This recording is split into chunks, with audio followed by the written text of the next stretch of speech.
यह कहानी है अवंतिका की और लिफ्ट में रहने वाले साये की। तो चलते हैं कहानी की साइड। तो यह कहानी है अवंतिका की। अवंतिका का रोज़ का काम था घर से ऑफिस और ऑफिस से अपने अपार्टमेंट जाना। तो वो रोज़ अपार्टमेंट पर जाती और गार्ड से शिकायत करती थी कि आज टंकी में पानी नहीं है, आज बिजली नहीं आई। तो वो रोज़ शिकायत करती थी और रोज़ चौकीदार उस सहायता से उन चीज़ों को सही करवा देता था। पर अवंतिका को क्या पता था कि एक दिन उसके साथ ऐसा होने वाला है कि उसकी शिकायतें उस पर ही भारी पड़ जाएंगी। अवंतिका एक दिन गई और गार्ड से बोली कि आज लिफ्ट में कुछ आवाज़ें आ रही हैं, तुम्हें लिफ्ट को सुधराना होगा। तो गार्ड ने जीव-झुरी में सिर हिलाया और वह चुपचाप खड़ा रहा। अवंतिका ऊपर चली गई और ऊपर जाकर अपने रूम में सो गई। थोड़ी देर बाद उसे चेत हुआ कि उसे कॉलेज में जाना है। तो वह उठी और कॉलेज जाकर आई और कॉलेज जाने के बाद वह सीधे अपने ऑफिस ही चली गई। ऑफिस में उसने काम किया और उसे आते समय लगभग नाइट के 11 बज गए। 11 बजने के बाद वह आई और वह लिफ्ट में चढ़ी थी। इतने में उसे सामने एक साया दिखाई दिया। साया दिखाई देने के बाद उसे लगा कि वह कोई चौकीदार था जिसके पास अवंतिका ने कल शिकायत की थी। तो अवंतिका से वह साया बोला कि मैम आज लिफ्ट का काम कैसा हुआ है। अवंतिका बोली सही हुआ है। पर वो साया बाहर नहीं निकला और वह वहीं पर रहा। इतने में लिफ्ट बंद हो गई और वह साया सवाल जवाब करता रहा। साया बोला कि मैम अब तो लिफ्ट में कोई ऐसी प्रॉब्लम नहीं है, लिफ्ट अब तो सारी सही है।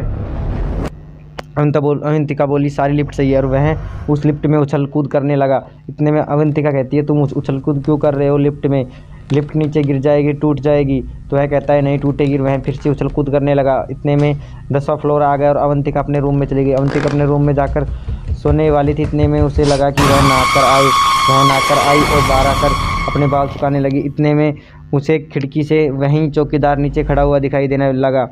इतने में अवंतिका काफ़ी गुस्से में हो गई और वह कहने लगी कि कल तो इस गार्ड को मैं नौकरी से निकलवा ही दूंगी। तो वह सो जाती है और सुबह उठने के बाद वह सीधे अपने ऑफिस जाती है और वह दोपहर में आती है। दोपहर में आकर देखती है कि गार्ड की जगह पर कोई नहीं था। तो वह सोसाइटी में शिकायत करने चली जाती है। बूढ़ी औरत को कहती है कि इस गार्ड को निकाल दिया जाए। तो वह बूढ़ी औरत कहती है कि इस गार्ड की तो कल नाइट पे ही मौत हो गई। अवंतिका ने पूछा कि किस तरह। उस बूढ़ी औरत ने बताया कि कल 7 बजे लिफ्ट ख़राब होने के कारण इस गार्ड की तो कल शाम को ही मौत हो गई थी और 8 बजे तक सारा काम भी फिनिश कर दिया गया था। इसकी डेड बॉडी वगैरह को निकाल दिया गया था। अवंतिका को ये बात हजम नहीं हुई। अवंतिका को तो पता था कि कल रात 11 बजे तो मेरे सामने ये गार्ड खड़ा ही था लिफ्ट के अंदर। अवंतिका को लिफ्ट से जाने से काफ़ी घबराहट हो रही थी। तो उस बूढ़ी औरत ने कहा कि लिफ्ट तो कल से ख़राब पड़ी है बेटी, तुम सीढ़ियों से चली जाना। तो अवंतिका सीढ़ियों से अपने 10वें फ्लोर पर जाती है और जाकर सो जाती है। दूसरे दिन उठने के बाद वह सुबह नीचे आती है तो उसे उसकी सहेली हिमा दिखाई देती है। हिमा कहती है कि अवंतिका तुम्हें पता है कल जो दादी है जो अपार्टमेंट को संभालती है उनकी मौत हो गई। तो अवंतिका कहती है कि कल कब। उसने कहा कि गार्ड के मरने के 2-3 घंटे बाद ही उस बूढ़ी औरत की भी मृत्यु हो गई थी। अवंतिका ने पूछा किस तरह हुई उस बूढ़ी औरत की मृत्यु। तो हिमा ने बताया कि उस बूढ़ी औरत ने सीढ़ियाँ चढ़ रही थी अपने 5वें फ्लोर अपार्टमेंट पर जाने के लिए और बीच में उसे हार्ट अटैक आ गया जिस कारण उसकी मौत हो गई। थोड़ी देर अवंतिका सोचने लगी और वह ऑफिस चली गई। ऑफिस में भी उसका बिल्कुल भी मन नहीं लग रहा था। थोड़ी देर बाद उसे फ़ोन पर एक कॉल आता है। कॉल आने के बाद अवंतिका उसे उठाती है और बोलती है हेलो कौन। तो उस फ़ोन में से आवाज़ आती है कि मैम सब काम सही चल रहा है और लिफ्ट भी बिल्कुल सही हो चुकी है। अवंतिका की यह आवाज़ जानी पहचानी थी।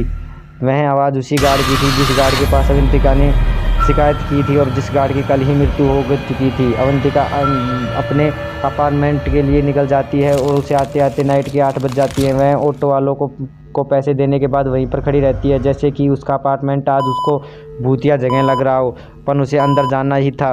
तो वह हिम्मत कर अंदर जाती है और अंदर जाने के बाद वह देखती है कि उसकी सहेली हिमा फिर से वहीं पर खड़ी थी। तो वह हिमा को देखकर बोलती है हिमा चलो ऊपर चलते हैं। तो हिमा कहती है लिफ्ट से सही हो चुकी है, मैं लिफ्ट से ही जाऊँगी, तुम भी चलो। हिमा के काफ़ी कहने के बाद अवंतिका भी लिफ्ट के अंदर जाकर खड़ी हो जाती है। थोड़ी ही देर बाद ऐसा महसूस होता है कि जैसे हिमा कहती है उसी गार्ड की आवाज़ में कि मैम लिफ्ट तो सही हो गई है ना।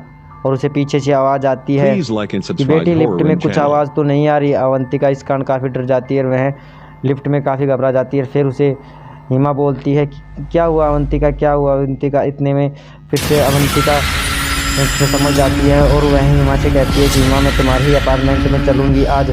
हिमा कहती है कि मैं मेरे अपार्टमेंट में आज, चलो आ जाओ चलते हैं। थोड़ी देर बाद हिमा का अपार्टमेंट आ जाता है और हिमा अपने अपार्टमेंट में जाने के लिए तैयारी थी। इतने में अवंतिका कहती है कि मैं भी तुम्हारे साथ चलूँगी। तो दोनों साथ साथ जाती हैं और सो जाती हैं। सुबह उठने के बाद अवंतिका ने वह अपार्टमेंट ही चेंज कर दिया। उसके बाद उसके साथ ऐसी कोई घटना ही नहीं हुई। आप भी कोई भी ऐसी घटना हो तो मुझे इंस्टाग्राम पर शेयर कर सकते हैं। मेरी इंस्टा आईडी यहीं पर मेंशन की गई है। जय हिंद, जय भारत।